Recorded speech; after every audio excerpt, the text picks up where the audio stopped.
France, September 1944. U.S. General George Patton's 4th Armored Division seems unstoppable as it rolls towards Germany.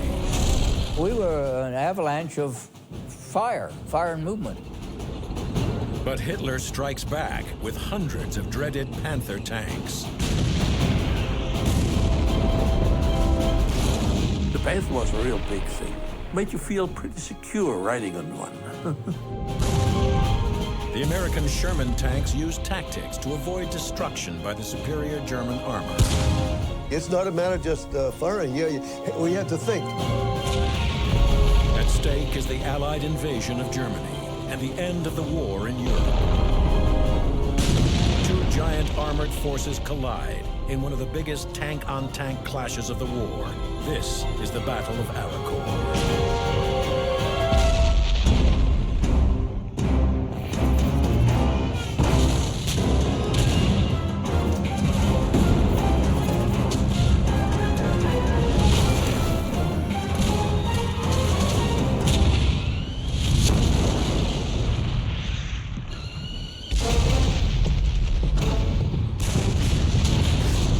Normandy, 1944, almost 2 months after the D-Day invasion. Allied forces finally break through fierce German resistance and begin to roll across occupied France. The drive towards Nazi Germany has begun. British and Canadian forces advance in the north, while the Americans strike south and east.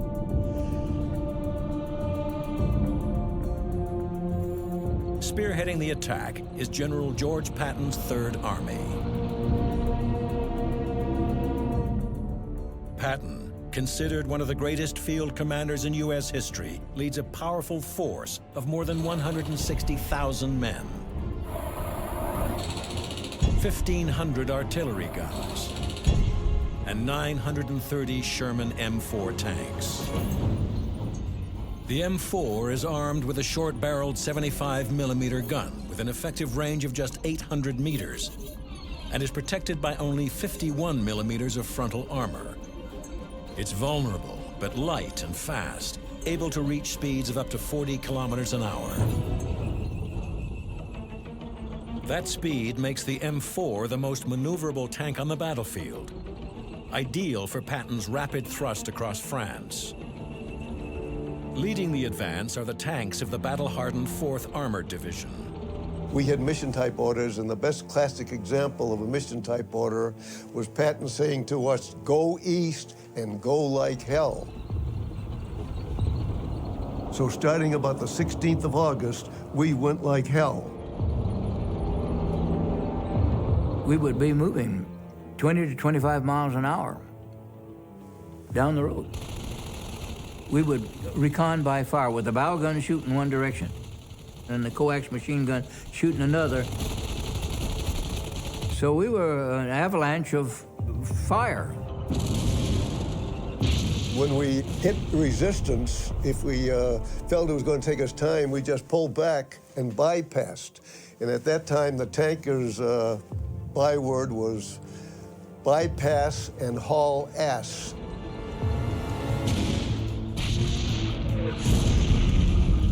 The American advance is fast, powerful, and relentless. Vastly outnumbered and suffering huge losses, the Germans are forced into full retreat. The big advantage was material. The Sherman M4, you could destroy 100 of them, there were 120 more. They never ran out of men either. Patton's forces overwhelm the Germans, who keep fighting desperately as they retreat. German units had by then already fought some battles with the Americans. We drove past those and onto the road. The road looked like an abattoir.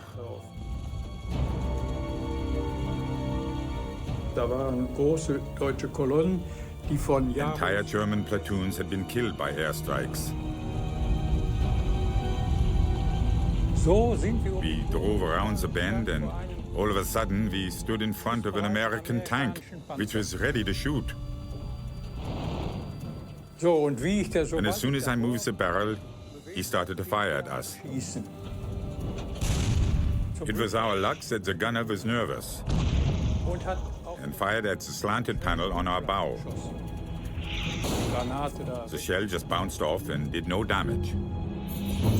Protected by 80 millimeters of frontal armor, the Panther is almost invincible to head-on fire, and its 75 millimeter cannon has a higher velocity than the Sherman's, making it deadly even at long range.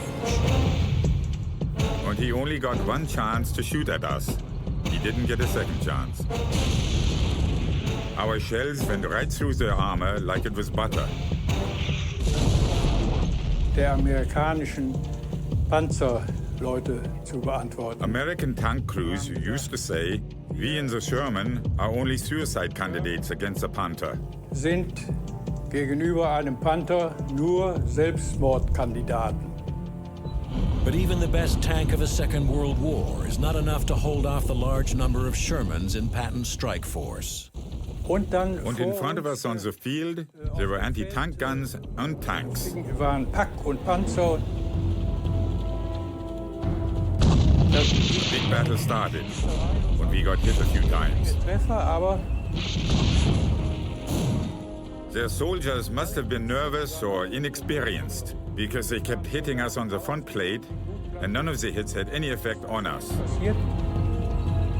Wir haben an dieser We Stelle, brought down 3 tanks there. vermutlich waren es mehr, aber There were probably more, but during all that chaos, it was hard to tell.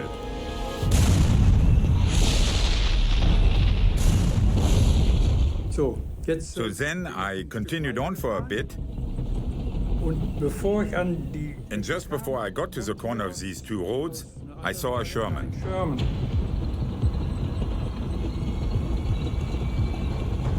hat aber so ein Tempo, dass But it was going so fast that it went straight across the road and ended up with its front end in the ditch on the other side. wir wollen schießen und dann We wanted to shoot, and then one of the worst things that a tanker can experience happened. Grauen bedeutet.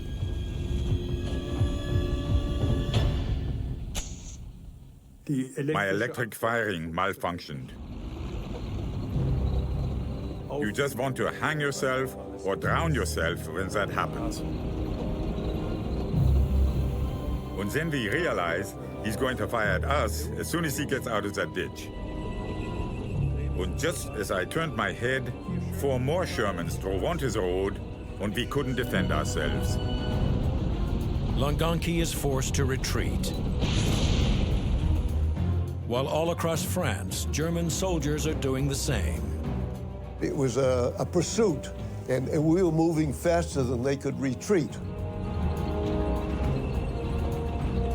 By summer's end, the relentless American air attacks,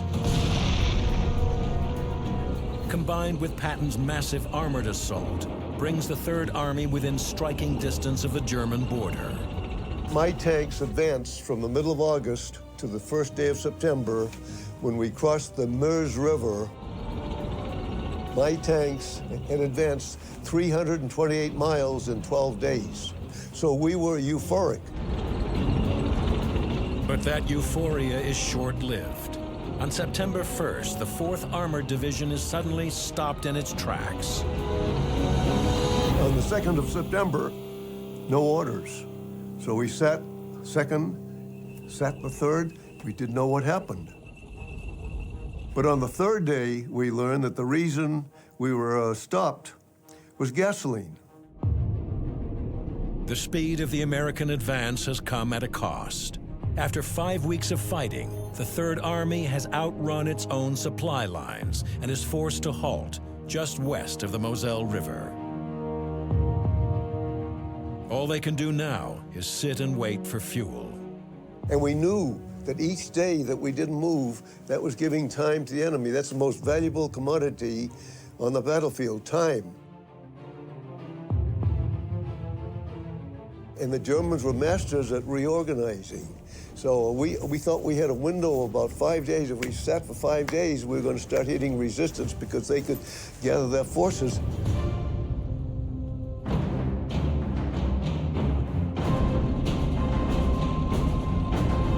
Germans take full advantage of the lull and gear up for a massive counterattack that will turn into one of the biggest tank-on-tank battles of the Second World War.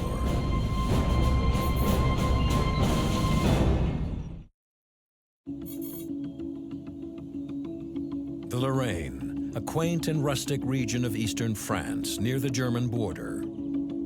Armies have fought here for centuries, but nothing comes close to the ferocity of the fighting that took place here in the late summer of 1944, when this became a killing ground in one of the largest tank-on-tank battles of the Second World War.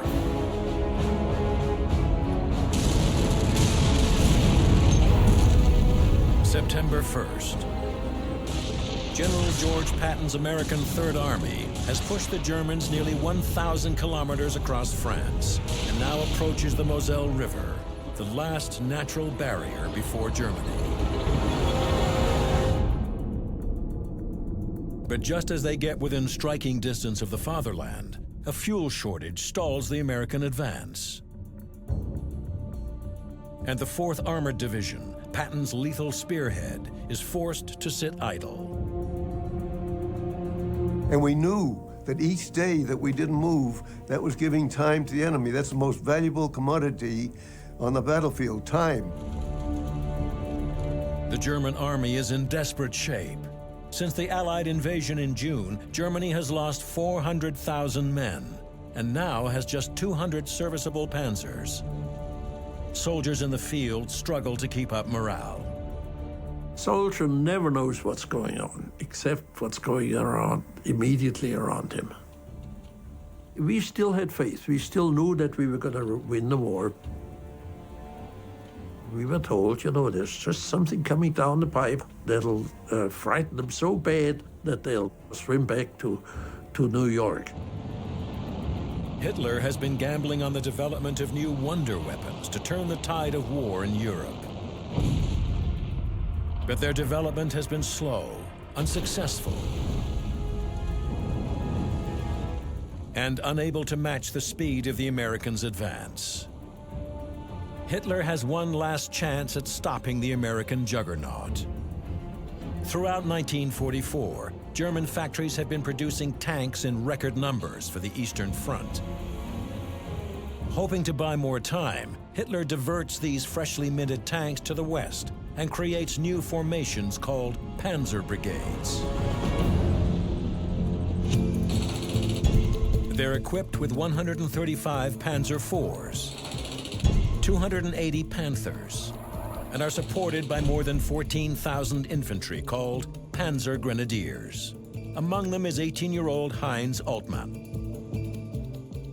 The idea was to have fast-moving small units available as kind of fire brigades. They were intended to be used in the east. They were used in the west because that was all available at the time to stop the Allied advance to the Rhine. Hitler's plan is to encircle and destroy Patton's stalled Third Army, and then quickly advance northwest to drive a wedge into the Allied front line. In advance of the main attack, the 112th Panzer Brigade is ordered to head off the Americans, just west of the Moselle River, near the French village of Dompierre. The assignment was to attack Patton's Third Army in the flank from the south. We rode on tanks as Panzer Grenadiers. We rode on a tank. Panther was a real big thing. Made you feel pretty secure riding on one.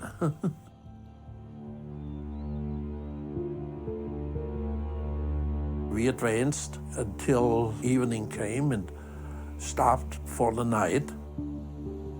We dug in the hills on either side of the valley, and the tanks stayed on the bottom in orchards. And what happened was, in the morning, the French notified the coming Allies Here were these almost 50 tanks. The French 2nd Armored called in an airstrike.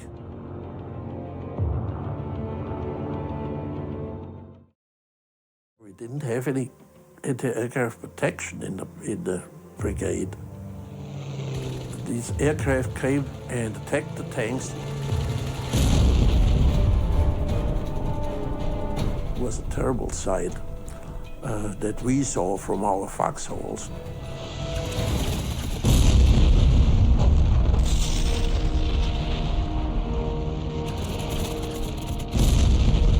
The thing that stays in my mind was a tank being engulfed in napalm. And the crew comes out, they drop to the ground and roll around.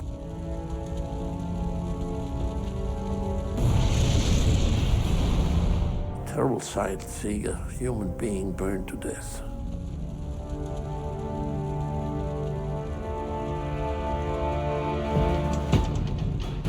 And by late afternoon, we had lost most of our tanks.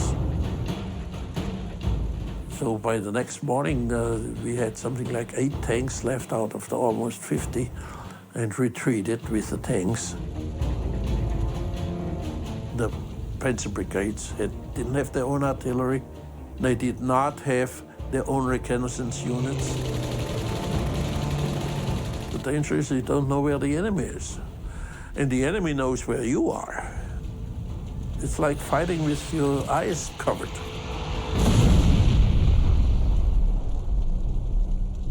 The main attack has not even begun, and the 112th Panzer Brigade has already lost nearly 80% of its armor. It's a blow to German plans, and worse is to come. By September 13th, the now refueled 4th Armored Division crosses the Moselle River and resumes its advance towards Germany. In response, Hitler changes his plan of attack and rushes to meet the advancing Americans. He wanted us pushed back over the Moselle. He wanted to set up the Moselle as his winter defensive line. So he threw everything that he could gather at us at that particular time. September 19th, 1944. Heavy fog rolls in across the Lorraine, grounding American warplanes. At dawn, the Germans attack. The advancing tanks encounter small pockets of American resistance.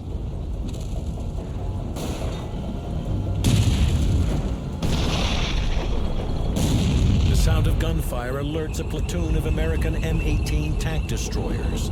They move forward, expecting to encounter a small force, only to find themselves face to face with more than 40 German tanks, including dozens of deadly new Panthers.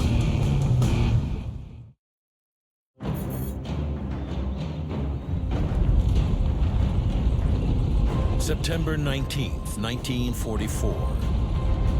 In a desperate bid to stop the American Third Army's advance towards Germany, Hitler launches a massive counteroffensive aimed at forcing the Americans back across the Moselle River. In the early hours of the attack, the 113th Panzer Brigade surprises and overwhelms scattered pockets of American resistance. The Battle of Arracourt has begun. A platoon of 4 M18 Hellcat tank destroyers moves through heavy morning fog towards the sound of gunfire. The Hellcats reach the battlefield and come up against 40 tanks of the advancing 113th Panzer Brigade. With the destroyers, or TDs, is Private Paul Colangelo. After we realized they were German, we started to open fire. We would shoot and move. With our speed and maneuverability, we were having a field day. Each combat command usually had one company of TDs. They could penetrate the front slope plate of a Panther. So they were lethal. Armed with a high-velocity 76mm cannon, the Hellcat is designed to quickly engage and destroy enemy armor. It has a top speed of close to 100 kilometers per hour, but that speed comes at a cost. The Hellcat's armor is only 13 millimeters thick, making it highly vulnerable to enemy fire.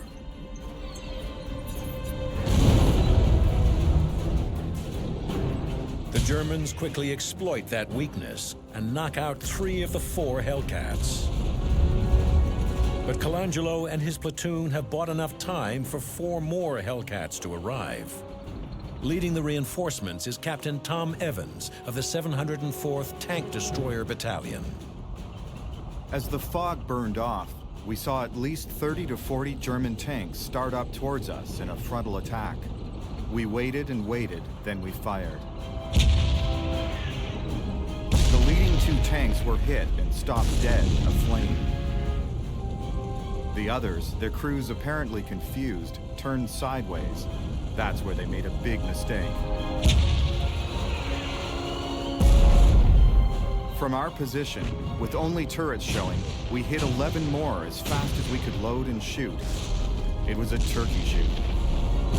By mid-afternoon, 8 Hellcats of the 704th Tank Destroyer Battalion have knocked out 19 Panzers. The German attack ends in failure.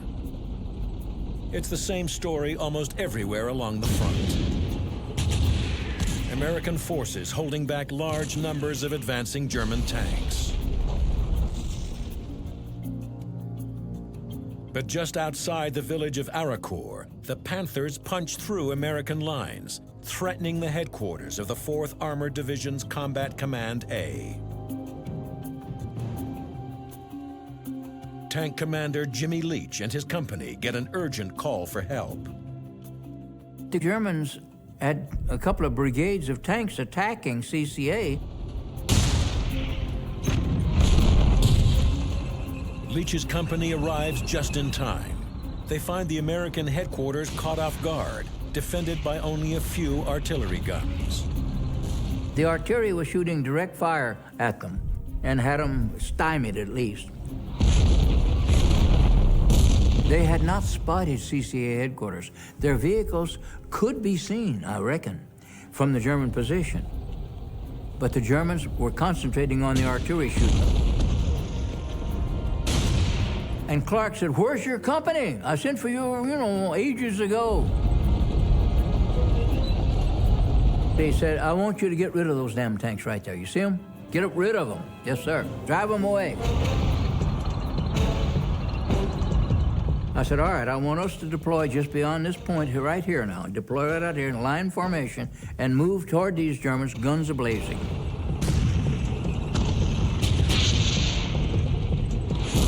Well, when we emerged, guns a-blazing, the Germans turned tail and left the battlefield. And man, they took off. Went several thousand meters to the right and got up on a high hill. We should probably go look for those bastards. Why don't we, before dark, move in that direction? Leach quickly rallies his men, and with his small Sherman force, launches a pursuit of the Panthers.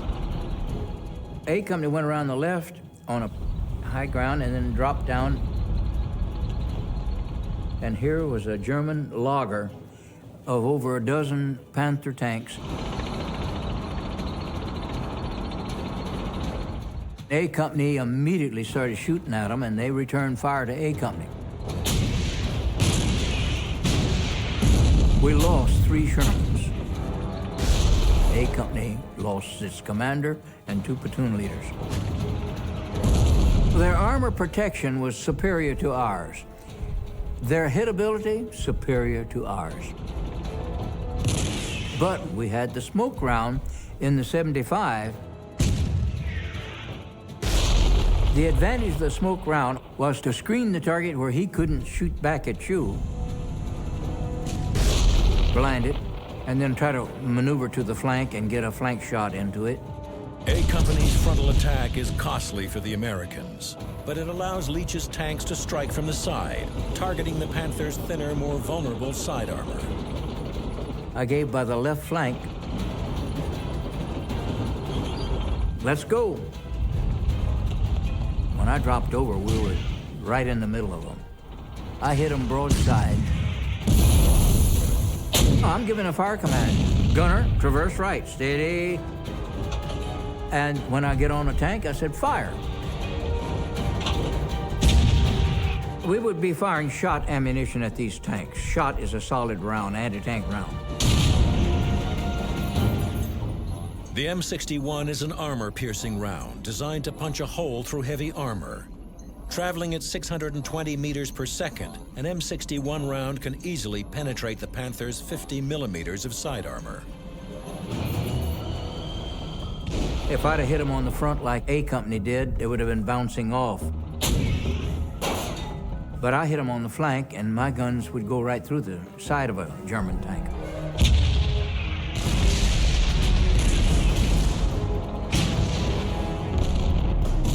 Together, A Company and my company knocked out 9 Panthers. By the end of the first day, the battlefield is littered with the hulks of 43 German Panzers. The Americans lose just 5 Shermans and 3 Hellcats. General Patton analyzed what was going on, and they thought this was just a skirmish that the Germans had thrown at us, and it wasn't the real thing. It was a pretty good skirmish. It lasted a day and a half of heavy fighting, tank versus tank. And he ordered a continuation of the attack to the northeast toward the Saar. The bulk of Patton's forces resume their advance towards Germany. Jimmy Leach and his company get orders to stay behind, near the French town of Moncourt. I was to be the rear guard as they pushed on away from me. And suddenly, to my right, the Germans reappeared in spades in tanks again.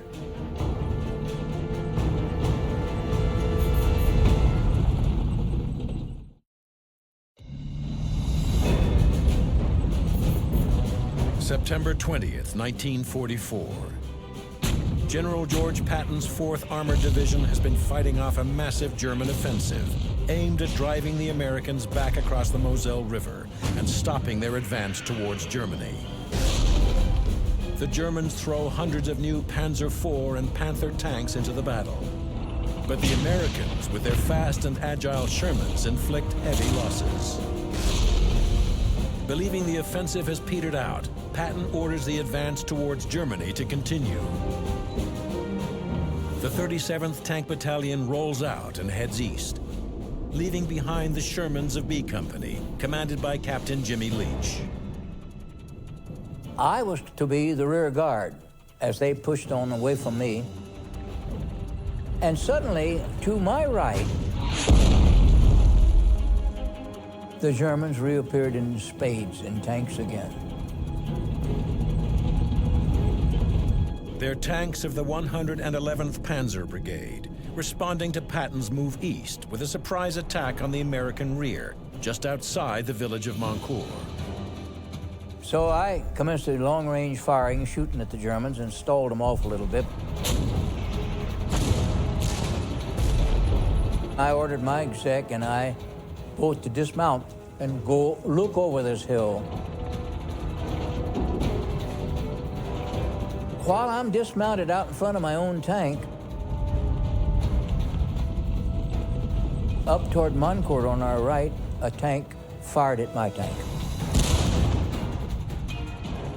and missed it. I didn't have time to mount, so I motioned my tank to back up. There was a building nearby. And they fired a second round and they missed again. Why, I don't know, but Boggs, my driver, stopped. That was all the Germans needed. Now they got a steady target. And the third round went right through the right side of the tank, knocked the head off of my driver, Boggs, and cut Popovich, my bow gunner, in half. But at this point, Abrams engaged that tank that knocked me out. Well, he missed that damn tank, but he cut a furrow near it and the tank backed off and left.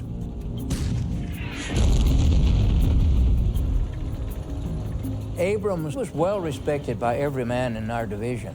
I admired him for his strength and leadership abilities.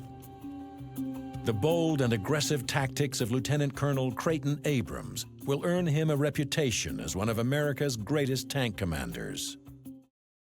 Leading the 37th Tank Battalion, Abrams will become the #1 American tank ace of the Second World War. He didn't lead the attack. He didn't do that. But he was among the group of tanks that were in the attack. He was one of them. He could have been knocked out just like any one of us. By nightfall on September 20th, the Americans have repelled the German attack. But the Germans have taken Mancourt and pose a threat to the American flank. Abrams gathers his forces and with daylight fading plans a bold and risky move. He'll strike Mancourt when the Germans least expect it, in the dead of night. It goes against all the rules of tank warfare, but it works. Caught by surprise, the Germans are all but wiped out. With the bulk of the German forces destroyed, the Americans consolidate their front and begin mopping up. We were retreating in the face of American advancing, and got into Morcel, small village to the south of Louisville. Then late in the morning or early in the afternoon, they began to shoot fog into our field of fire. That, of course, meant that there was an attack taking place. And we started firing into the fog. There were 2 or 3 tanks that advanced on the road. One of the guys who had dug in let go with a Panzerfaust anti-tank grenade. I don't know how he could have missed. It was right next to the tank, but he missed. The tank made a left turn, it buried him by pivoting the tank around the tank track around the hole, and that was that. Then orders came through to retreat, and I did. I went down the embankment to the big farmhouse. Everybody had left. I was the only one that seems to have been left behind.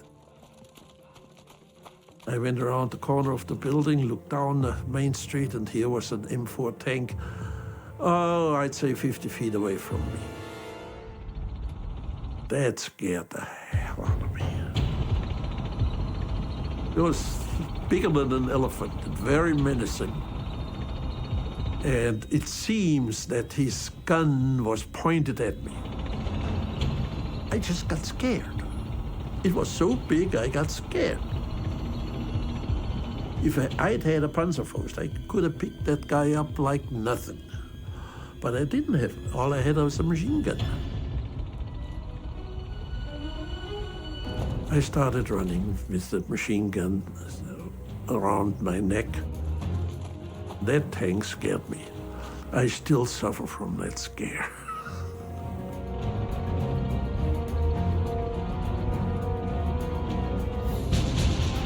By the end of the 4th day of fighting, the Americans have destroyed 2 entire Panzer brigades. The Germans are on the run, but they're far from finished. Repeatedly beaten back by the tanks of the 37th Battalion at Arracourt, the Germans turn their sights northward. They target the town of Chateau Salins, now occupied by the 8th Tank Battalion of the 4th Armored Division. We've been holding high ground, dominating ground, holding terrain. We were stabilized. This is an unusual situation for us. We were an offensive weapon, and we were good on the offense. Now we were in the defense. They were probing, they were shooting artillery at us. But somehow we sensed that they were building up to something bigger. And sure enough, at first light, we looked out, and there was this big patch of woods, Chateau, Salins, and out of the woods started coming tanks. We started firing everything we had at them. We fired the medium tanks, the tank destroyers, massive fire as they came out, so they knew immediately they were going to have a fight.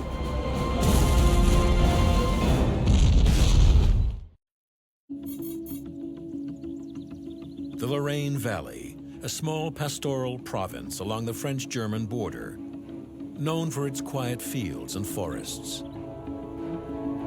But it was here for 10 days in September of 1944 that the Battle of Arracourt took place.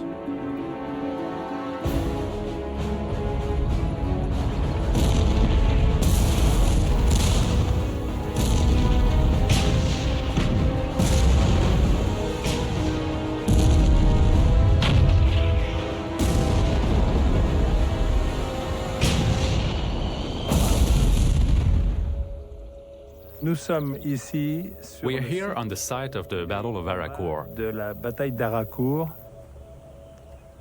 We can see the landscape as it looked at the time. There are not many traces of the battle left here. Here's an example of the objects that you can still find, but they're very rare.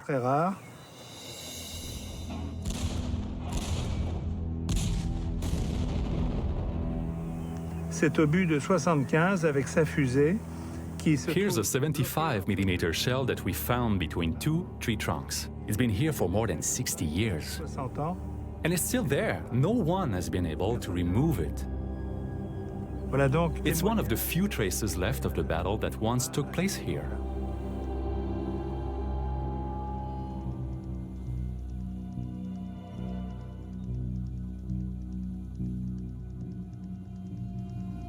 Shermans of the 8th Tank Battalion of the American 4th Armored Division are defending the town of Chateau, Salins.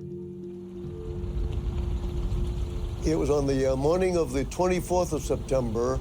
It was another foggy day, gray, miserable, raining, ceiling zero. I had everything that we could get our hands on. I had my medium tanks. We had a platoon of tank destroyers with us. We had all this lined up along the ridge, feeling that we were going to be attacked. And sure enough, at first light, we looked out, and there was this big patch of woods, Chateau Salins, and out of the woods started coming tanks. And these were mostly Panthers, but they were interspersed were Tiger tanks.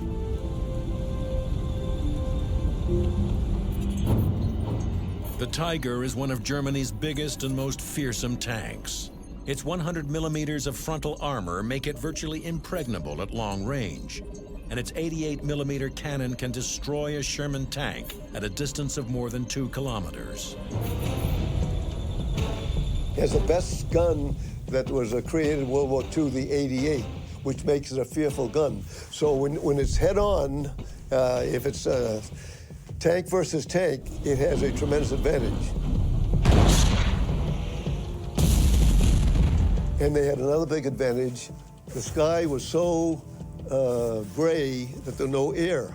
We couldn't call on air support. So they had that advantage. The minute they came into range, even before they came into real knockout range, we started firing everything we had at them. Massive fire as they came out, so they knew immediately they were going to have a fight. So what our tanks would do, they'd rise, go up to the hill, just high enough so that the gun was above the ridge, fire 2 or 3 rounds, move back, and then move to the side.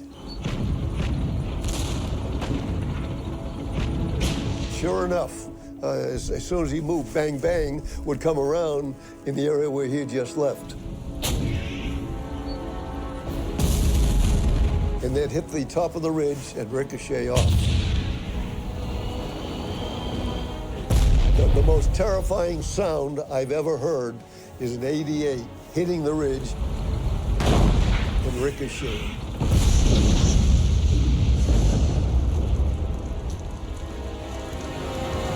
It's a deafening, frightening sound. They kept advancing, little by little, and we kept firing. Every now and then, we'd see a flash, and we knew we'd hit them. And we were losing tanks. So this got to be sort of a seesaw. It was only a question of whether they would prevail. At that point, it was almost a tie. And then we noticed suddenly a little crack in the sky, a little daylight. And the next thing we knew, down came the Tactical Air Force. They apparently had been flying overhead, waiting for an opening, and the minute they saw this little opening, down they came. They started hammering away. They were strafing and bombing.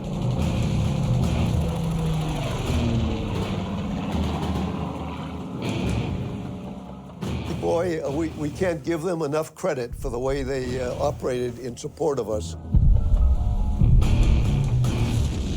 And at that point, the Germans said, no, this is too much. And the ones that were still able to function moved back.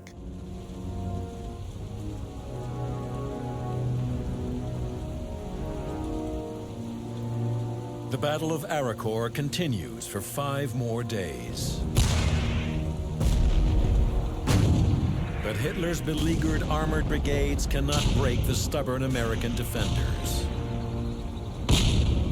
By the end of September, the Germans retreat back towards the Rhine.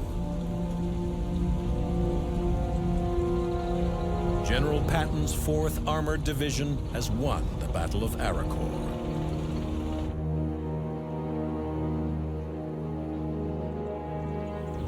Nous sommes le 29 septembre. On September 29th, the Battle of Arracourt ends with the victory of the American tanks over the last German tanks near Réchicourt-la-Petite. Côté de Réchicourt-la-Petite.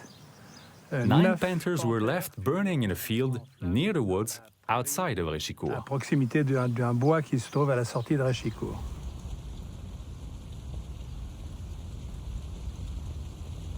Nous avons acquis ce... We acquired this tank, which is a Sherman of the same type which fought here, ici, pour maintenir la mémoire de ceux qui to ont maintain the memory of those who fought here et pour témoigner notre gratitude and to show our gratitude for the freedom we still enjoy. grâce à eux.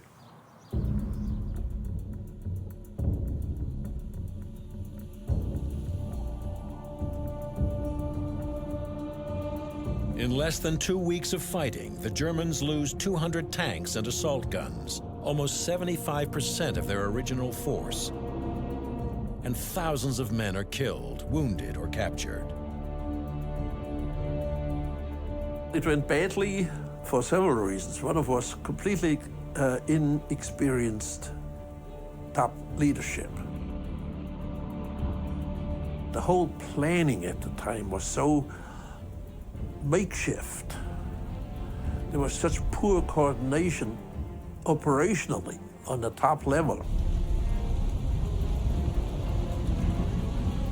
We didn't have any training. We didn't even know each other. That was one of the major disadvantages of these new Panzer brigades. The German soldier couldn't be blind to the reality of the situation that they were on the losing end. They were just losing too much ground overall on both fronts, you see, just moving back toward Germany. But the American victory in the Lorraine comes at a price.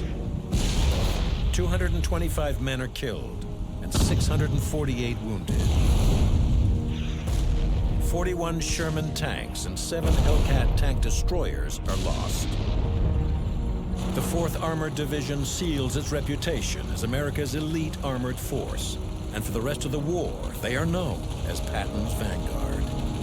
It gave us notoriety in the Corps and in Third Army. It was a significant victory because we became extremely well-versed and trained in anti-tank warfare and tank versus tank warfare. We did a beautiful job of keeping the pressure on them. That was the biggest tank battle of World War II. I can't think of another one. Sitting here now, looking back, unbelievable. But I'm very, very proud that I've been there. If I'd be asked to do it again, I would do it. I can't believe I was there. I can't believe I did what I did. It's a very strange feeling.